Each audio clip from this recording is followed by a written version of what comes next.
Welcome to our multi-part video series exploring the roles and representations of women in video games. This project will examine the tropes, plot devices, and patterns most commonly associated with women in gaming from a systemic, big-picture perspective. This series will include critical analysis of many beloved games and characters, but remember that it's both possible, and even necessary, to simultaneously enjoy media while also being critical of its more problematic or pernicious aspects. So, without further ado, let's jump right into The Damsel in Distress. Let's start with the story of a game that no one ever got to play. Back in 1999, game developer Rare was hard at work on a new original title for the Nintendo 64 called Dinosaur Planet. The game was to star a 16-year-old hero named Crystal as one of two playable protagonists.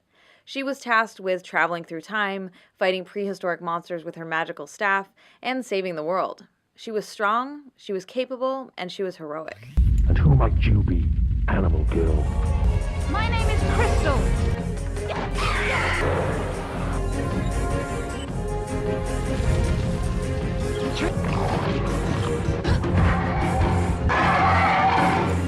Pretty cool, right? Well, it would have been, except the game never got released. As development on the project neared completion, legendary game designer Shigeru Miyamoto joked about how he thought it should be the third installment in his Star Fox franchise instead. Over the next 2 years, he and Nintendo did just that. They rewrote and redesigned the game and released it as Star Fox Adventures for the GameCube in 2002.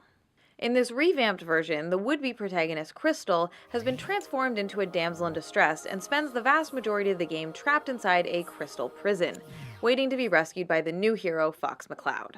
The in-game action sequences that were originally built for Crystal were converted to feature Fox instead. Crystal is given a skimpier, more sexualized outfit. Wow, she's beautiful.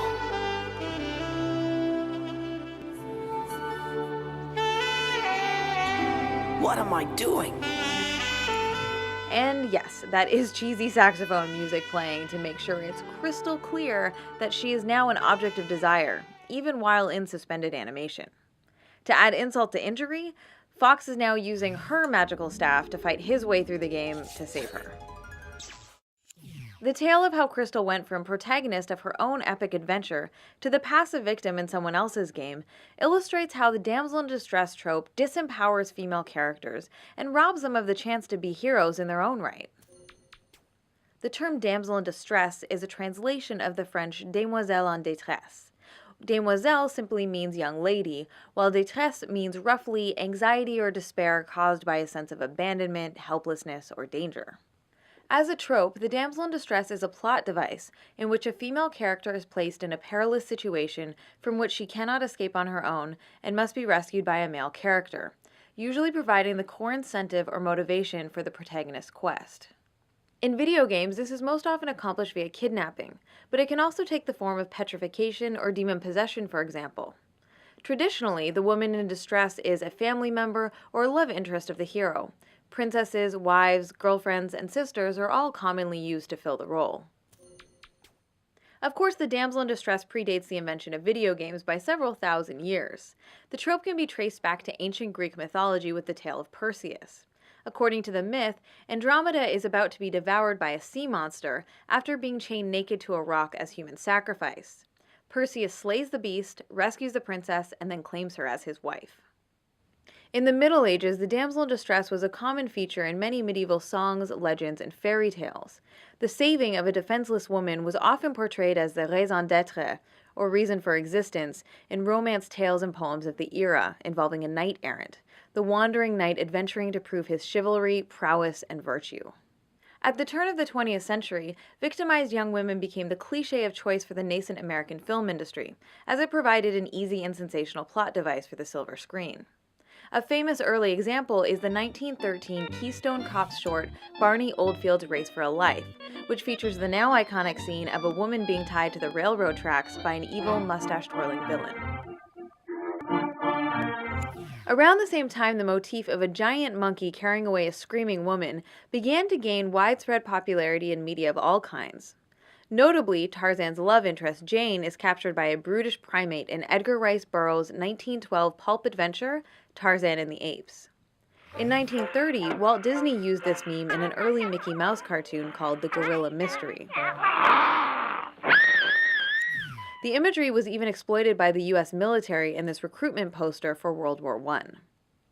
But it was in 1933 that two things happened, which 50 years later would set the stage for the damsel in distress trope to become a foundational element in video games as a medium.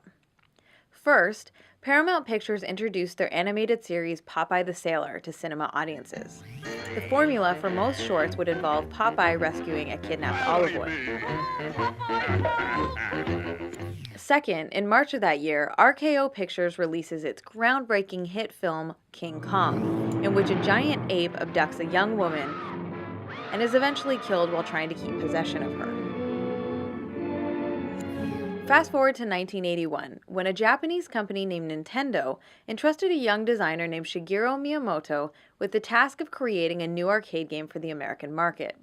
Originally, the project was conceived of as a game starring Popeye the Sailor. But when Nintendo wasn't able to secure the rights, Miyamoto created his own characters to fill the void, heavily influenced by the movie King Kong. The game's hero Jumpman was tasked with rescuing a damsel named the Lady after she's carried off by a giant ape. In later versions, she's renamed Pauline. Although Donkey Kong is perhaps the most famous early arcade game to feature the damsel in distress, it wasn't the first time Miyamoto employed the trope. 2 years earlier, he had a hand in designing a 1979 arcade game called Sheriff. In it, a vague female-shaped collection of pixels, referred to as the Beauty, must be rescued from a pack of bandits. The hero is then rewarded with a smooch of victory for his bravery in the end. A few years later, Miyamoto recycled his Donkey Kong character designs. Pauline became the template for a new damsel named Princess Toadstool, and Jumpman became a certain very famous plumber.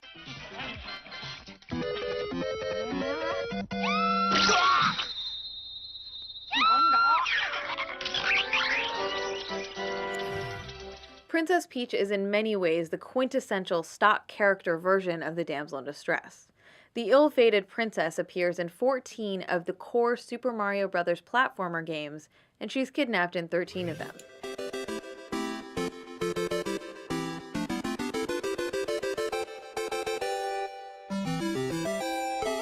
The North American release of Super Mario Bros. 2 in 1988 remains the only game in the core series in which Peach is not kidnapped, and also the only game in which she's a playable character. Though it should be noted, it wasn't originally created to be a Mario game at all. The game was originally released in Japan under a completely different title called Yumi Kojo Doki Doki Panic, which roughly translates to Dream Factory Heart-Pounding Panic.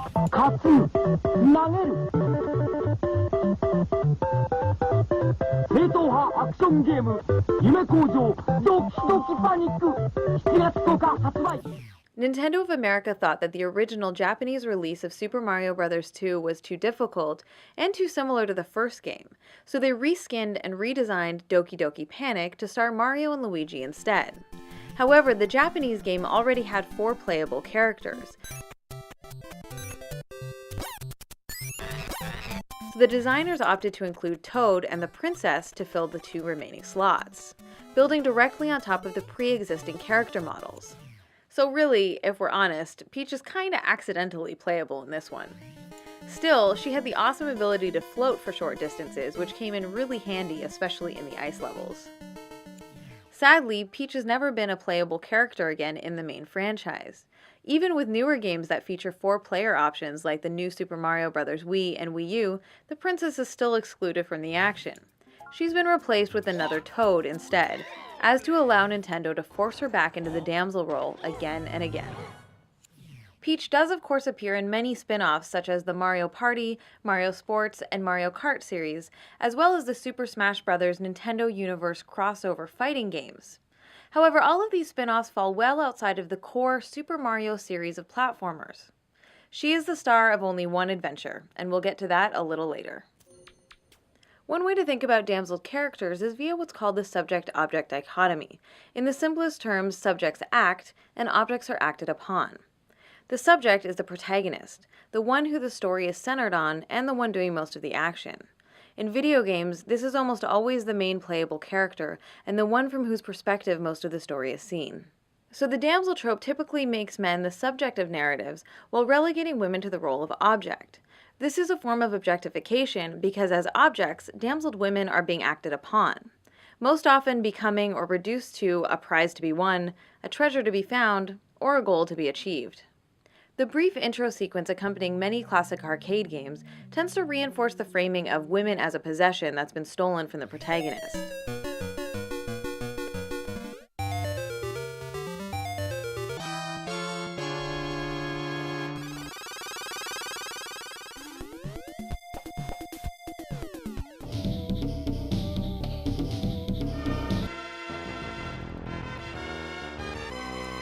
The hero's fight to retrieve his stolen property then provides the lazy justification for the actual gameplay.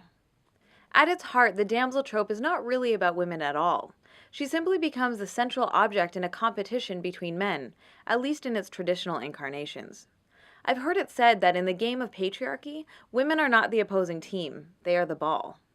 So for example, we can think of the Super Mario franchise as a grand game being played between Mario and Bowser, and Princess Peach's role is essentially that of the ball. Mario! The two men are tossing her back and forth over the course of the main series, each trying to keep and take possession of the damsel ball.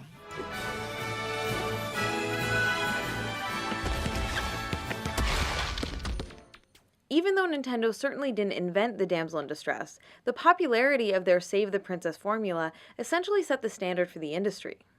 The trope quickly became the go-to motivational hook for developers, as it provided an easy way to tap into adolescent male power fantasies, in order to sell more games to young straight boys and men. Help me! Help me! Help me! Help me! Help! Please help me, Blake! Throughout the 80s and 90s, the trope became so prevalent that it would be nearly impossible to mention them all. There were literally hundreds of examples showing up in platformers, side-scrolling beat-em-ups, first-person shooters, and role-playing games alike.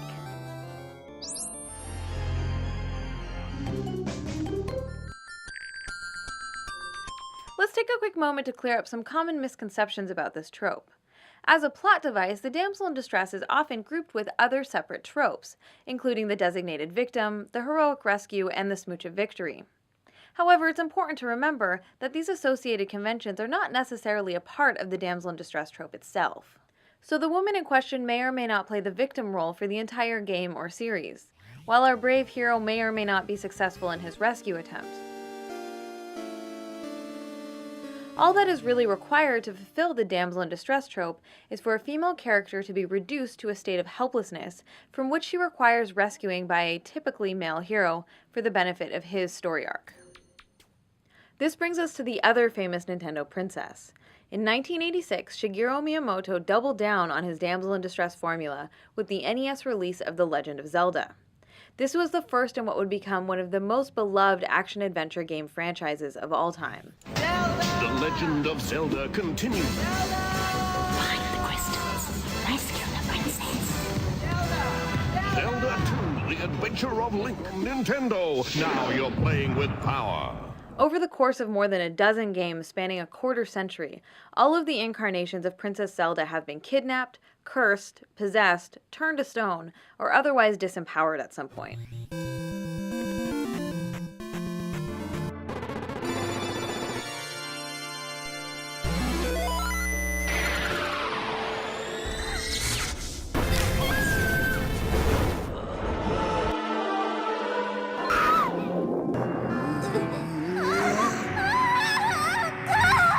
Zelda has never been the star in her own adventure, nor been a true playable character in the core series. However, it must be said that not all damsels are created equal, and Zelda is occasionally given a more active or integral role to play than her counterpart in the Mushroom Kingdom. Unlike Peach, Zelda is not completely defined by her role as Ganondorf's perpetual kidnap victim, and in a few later games, she even rides the line between damsel and sidekick. Remember, the damsel in distress's plot device is something that happens to a female character, and not necessarily something a character is from start to finish. Once in a while, she might be given the opportunity to have a slightly more active role in facilitating the hero's quest, typically by opening doors, giving hints, power-ups, and other helpful items. I call this variant on the theme the helpful damsel. Indeed, Zelda is at her best when she takes the form of Sheik in Ocarina of Time and Tetra in The Wind Waker. In Ocarina of Time, Zelda avoids capture for the first 3/4 of the game. Disguised as Sheik, she is a helpful and active participant in the adventure, and she's shown to be more than capable. However, as soon as she transforms back into her more stereotypically feminine form of Princess Zelda, she's captured within 3 minutes. Literally 3 minutes. I timed it. Her rescue then becomes central to the end of Link's quest. Similarly, in The Wind Waker, Tetra is a feisty and impressive young pirate captain. But as soon as she's revealed to be and transformed into her more stereotypically feminine form of Princess Zelda, she's told that she's no longer allowed to accompany Link on the adventure because it's suddenly too dangerous for her. She's ordered to wait in the castle, which she does until she's eventually kidnapped, while waiting obediently in the same spot. It is noteworthy that in the very last stage of the boss battle, she does help Link fight Ganondorf for a few brief minutes, which is a refreshing change. However, the next time Tetra's incarnation appears in 2007's The Phantom Hourglass, she's kidnapped immediately during the intro. Later, she's turned to stone and then kidnapped for a second time. It's disappointing that even with her moments of heroism, Zelda is still damseled. She is removed from the action, pushed aside, and made helpless at least once in every game she appears in.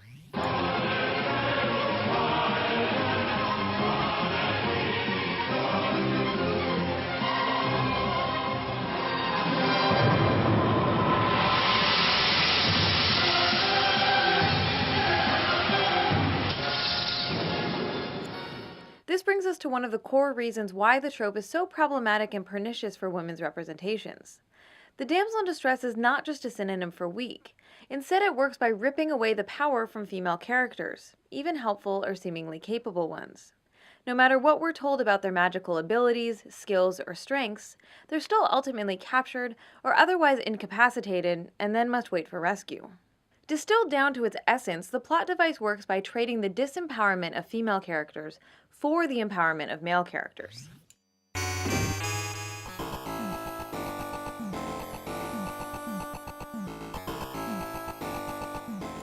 Let's compare the damsel to the archetypal hero myth, in which a typically male character may occasionally also be harmed, incapacitated, or briefly imprisoned at some point during their journey. In these situations, the character relies on their intelligence, cunning, and skill to engineer their own escape. That's better. Or, just punching a hole in the prison wall works too. The point is, they're ultimately able to gain back their own freedom.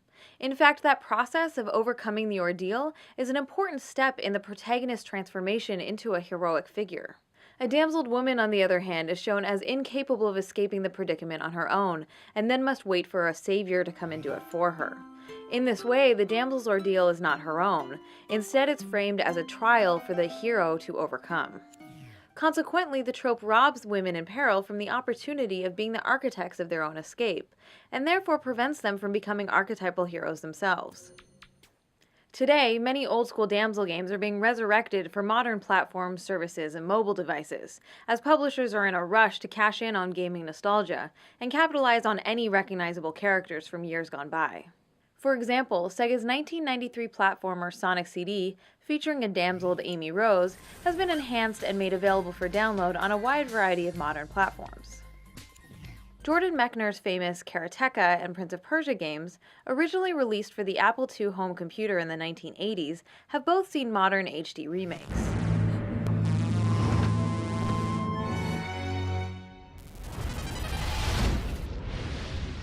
And the 1983 animated Laserdisc game Dragon's Lair, with ditzy Princess Daphne, has been ported to just about every system imaginable. Please save me! The cage is locked with a key.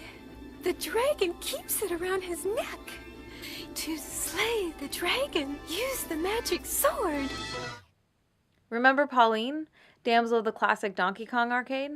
Well, she's also been revived, first in 1994's Donkey Kong for the Game Boy, and later in the Mario vs. Donkey Kong series for the Nintendo DS. Each game features a rehashing of the old excuse plot, with Pauline being whisked away by the giant ape during the opening credits.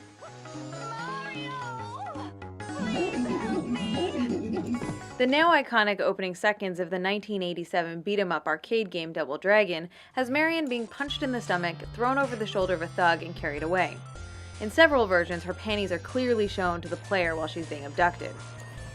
The game has been remade, re-released, and ported to dozens of systems over the past 25 years, ensuring that Marion will be battered and damseled for each new generation to enjoy.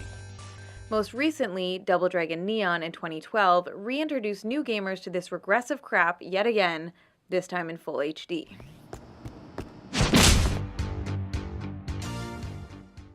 The pattern of presenting women as fundamentally weak, ineffective, or ultimately incapable has larger ramifications beyond the characters themselves and the specific games they inhabit.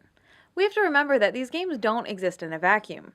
They are an increasingly important and influential part of our larger social and cultural ecosystem. The reality is, this trope is being used in a real-world context where backward sexist attitudes are already rampant. It's a sad fact that a large percentage of the world's population still clings to the deeply sexist belief that women as a group need to be sheltered, protected, and taken care of by men. The belief that women are somehow a naturally weaker gender is a deeply ingrained, socially constructed myth, which of course is completely false, but the notion is reinforced and perpetuated when women are continuously portrayed as frail, fragile, and vulnerable creatures. Just to be clear, I'm not saying that all games that use the damsel in distress as a plot device are automatically sexist or have no value.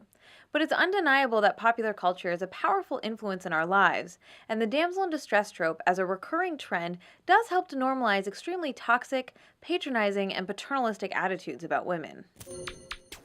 Now, I grew up on Nintendo. I've been a fan of the Mario and Zelda franchises for most of my life, and they'll always have a special place in my heart, as I'm sure is true for a great number of gamers out there. But it's still important to recognize and think critically about the more problematic aspects, especially considering many of these franchises are as popular as ever, and the characters have become worldwide icons. The good news is that there's nothing stopping developers from evolving their gender representations and making more women heroes in their future games. It'd be great to finally see Zelda, Sheik, and Tetra as the protagonists of their own games. And not just mobile DS games, I'm talking full-on console adventures. Okay, so we've established that the damsel in distress trope is one of the most widely used gendered cliches in the history of video games, and has been core to the popularization and development of gaming as a medium. But what about more modern games? Has anything changed in the past 10 years? Well, stay tuned for part 2, where I'll be looking at more contemporary examples of the damsel in distress trope. We'll look at all the dark and edgy twists and turns and see how the convention has been used and abused right up until today. Then we'll check out some games where developers have tried to flip the script on the damsel. I would like to extend a big thank you to all of my backers on Kickstarter who have continued to support me and helped make this video series a reality.